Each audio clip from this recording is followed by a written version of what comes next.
Of all the humanitarian crises of recent years, few can match Somalia for its complexity, its security challenges, or the sheer scale of its human misery. Late last year, the worst drought in memory decimated a population already weakened and displaced by 2 decades of civil war. Back then, Al Jazeera found entire communities had crowded onto trucks or marched on foot looking for food, this time in the border town of Dobli.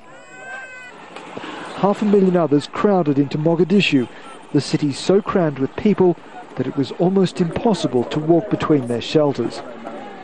For the UN's chief humanitarian coordinator, the inability of the aid system to meet the need was, and remains, a shameful failure. The conditions of displaced populations in Somalia are the worst in the world, far worse than Darfur and other places. We're really looking at people living in dreadful conditions which we, as an international community, have not done enough to tackle.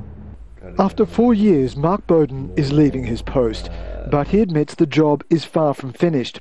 Although he says the world did eventually help Somalia, the crisis remains miserable. More than 2 million people still depend on food aid, and donor support is slowing just at a time when the first legitimate government in decades is trying to get established. The last thing it needs is people hungry and angry. I think that humanitarian assistance needs to be independent of political action, but not to give humanitarian assistance when there is political change is also a problem.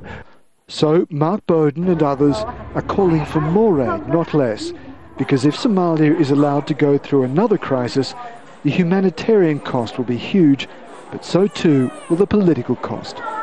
Peter Greste, Al Jazeera, Nairobi.